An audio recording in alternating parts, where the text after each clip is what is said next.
Today's devotion is a little different. I want to talk about fear.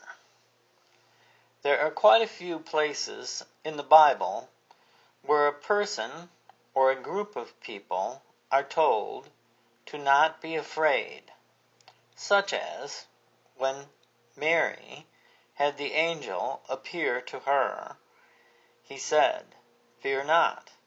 And when the angel appeared to the shepherds that were watching their flocks, they said, "Fear not."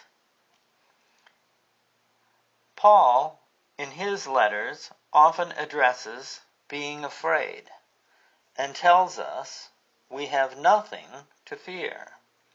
In Romans chapter 8, verse 35, Paul tells us, "Who will separate us from the love of Christ?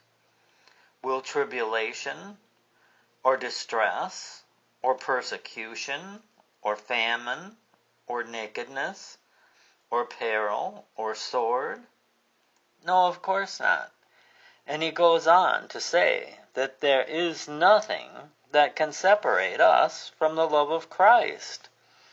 Sometimes we need to step back and reassess a situation.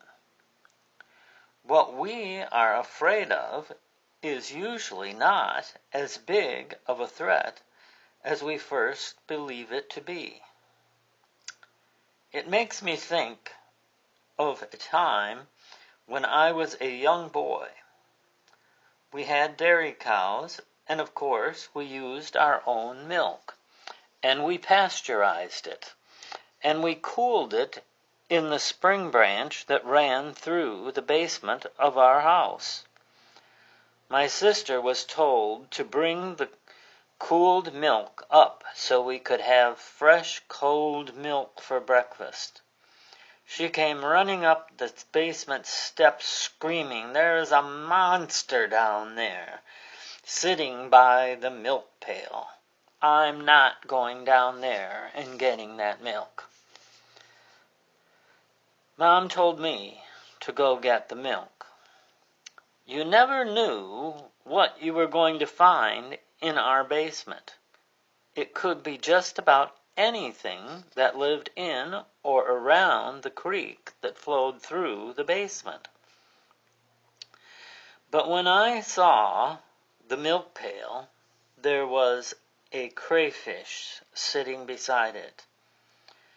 So, sometimes our monsters are not nearly as dangerous as we perceive them to be. Do not be afraid. Nothing can separate you from the love of Christ.